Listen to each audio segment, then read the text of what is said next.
So Chris, welcome. Thank you. Nice to see you again. Good to see you as well. Today we have a topic. We will hear about how it's actually to be a co-founder at Kring and what does we bring to the table, and at least also what do we not bring to the table. So exciting that you are here again.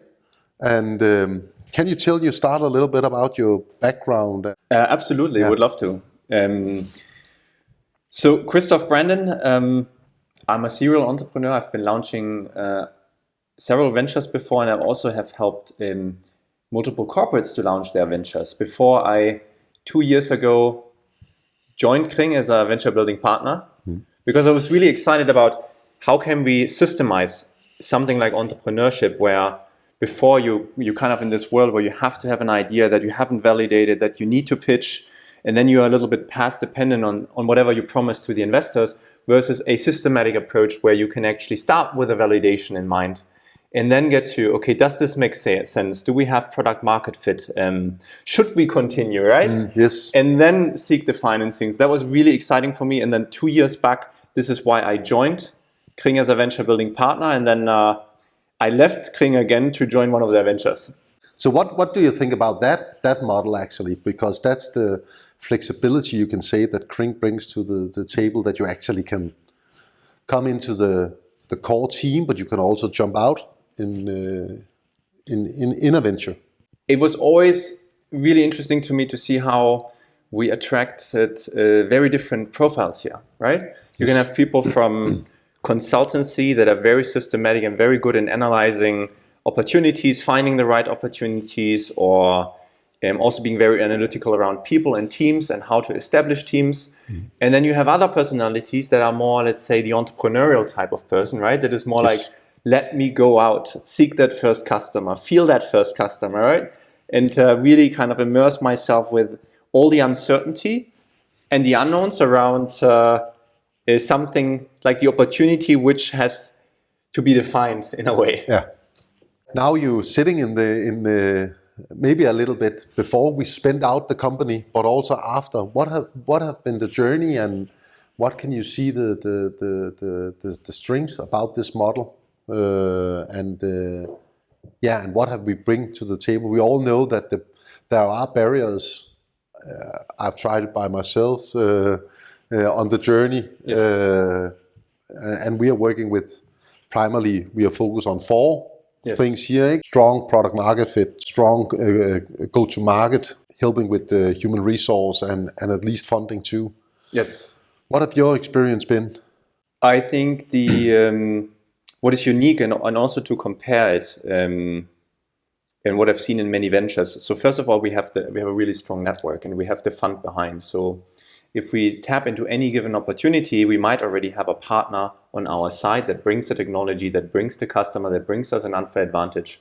But also on the other hand, if we step in front of new customers that are questioning, what is this startup about, right? How long is your runway? Will you be around in 4 months? Should we commit? Yeah. The fund gives you a lot of leverage to be like, okay, yes, we can not only we are not only going to be around, no, there is a fund who is going to support the entire validation phase, right? And able to carry that cost, right? And this is how I think it makes a huge difference in front of large customers, and that's the customers that we want to attract. Yes. Do you see any bad things, or can you see what have your experience been there? Is there any barriers? I think it's the one thing that for me was interesting, because I was like, okay, now you put entrepreneurship in a systematic approach, you have money in the back, you have a team. So this should be pretty easy, right?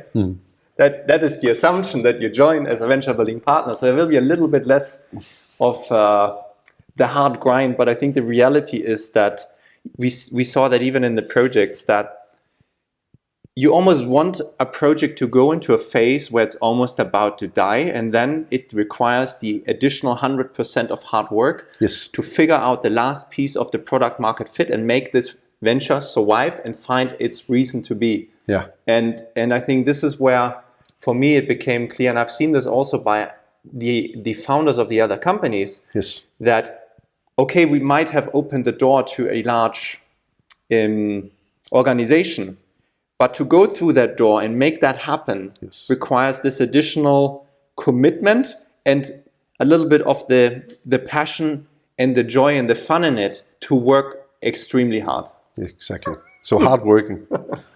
But that's just the truth. That is just the truth. Yeah. But And, but on the other hand, you have all the support in the world to make it happen. yeah, exactly. Exactly. And you can also, I think that also is good to speak to, because we do the co-creation, we can also tap into capabilities of our partners and move mountains within short amount of time. Yeah. I think this is something that was also really exciting for me, jumping into the venture that I went into, to see, would I be able to survive in this opportunity that we created together with large partners? Would I be able to pull the resources along and bring this to life? And in our case, I think it worked very beautifully. Yeah, because there's a lot of talking about co-creation, corporate co-creation. So what have your experience been with this one? Yeah, with this one. Let's say, I think there's I thought about this also, you're going into a large hierarchical construct as a flat, full speed venture, right? Yeah. So there will be a lot of tension and disruptions in processes in an organization where not everyone will be happy about you joining. So you need to have someone on your side from the internal side who is acknowledging and appreciating, Yes. who wants to have entrepreneurial spirit, because any larger organization has started at a point where there was one entrepreneur, Yes. right? Yes. And for most, it's super relevant, especially nowadays, to bring that entrepreneurship back into the corporate. Exactly. The moment that you have someone along your side who is, I don't want to say, who is not cleaning up behind you, but is kind of helping to manage that tension, Yes. also from the internal side. Yes. It can work very, very beautifully. And I was fortunate, I think I'm very fortunate that I have that team that is supporting that and is acknowledging that that the disruption that I'm bringing is a positive thing. Yeah, exactly. And what do you think about the level of support? Because my experience was that you can get some support from the organization, but if it's not high enough in the level of the organization, it can still be very difficult. Yes. And also the size of the organization, maybe, right? Yeah, You have exactly. that. Exactly. What have your experience been here? On which level do you have the support? Also here we have, super fortunate, and I think this is also coming back to how this was originated, that from all parties we have this anchored at the very top. Yeah. Yeah, I think that is potentially one of the most crucial things. Yeah, the crucial. Yeah. And that required, but that also required a very long and intense conversation around what this joint venture would look like, Yes, right? yes. And setting the incentives for every single partner correctly. And I can really see this now. If we would have not done this correctly, right, then and the support from one of the partners stalls, you have a big problem. Exactly. So you want to do that one step. Yeah. You really want to get it right. Yeah. And there it's also, I think, to have a really structured process. Agreed. Yeah. Agreed. Obviously, it's not always, you love to say that it's like one size fits all. That is not the case. Exactly. It's one size fits one, and every You time, remember that? Yes, I do remember that. Because I was also like, how much maybe this is also to what can the studio not bring, right? Yeah. Because this is some of the unknown territory where you don't have the recipe ready for that one case. Exactly. You have the experience you can tap into and Yes.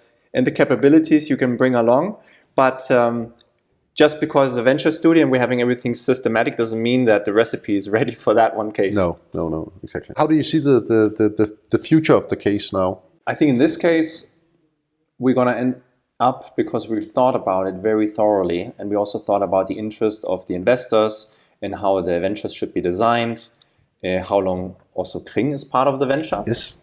We've really taken our time to figure out that model, also what I just described, very carefully. And so I also talked with Søren, our finance director, yesterday, and I said, this is going to be exactly how we planned it. Yes. This is going to work exactly how we wanted it to be, where there might be stronger partners in the play that want to keep this. Yes. And there might be the fund who wants to be out of it earlier. Exactly. And so if everything goes according to plan right now, I think everyone is gonna succeed Yeah, on the exactly. journey, which is the most beautiful you can achieve. Exactly. We have a clear exit strategy, actually. Yes. From the beginning. Eh? Do you come back and build a new one? So for me, it was interesting, right? I have been in my life where I've done 15 years or more of entrepreneurship, of helping also larger companies in the world to build innovation. I've been a co-founder many times. Yes. And I very much felt ready now with all the experience that I gained to be like, this is time for me to be a director. Yeah. There is an interesting mark for me where I've always been in the early stages. Like I've never been in the big scale stage. No. So it's going to be interesting what happens when that transition takes place, whether I will be, this is perfect for me and I just want to see this journey through till the very end, right? Or whether I have to acknowledge that at one point there will be someone who is better than me. Yeah. Right? This is a little bit of an unknown. Yeah. So whether it will come back to, I want to build many, many more things. But for now, to be honest, this is also connected to where I am in life and having a family, having settled after 15 years of travel in Denmark. Yes. Where the idea of staying could also be a very wonderful one. Let's see. What the The future cliffhanger. brings. Yeah. But again, thanks for taking time. Thanks a lot, Martin. Really good to see you. Yeah, you too. And let's bring a greater future together. And we stay in touch. And also soon we will be announcing what this venture is about. That's correctly.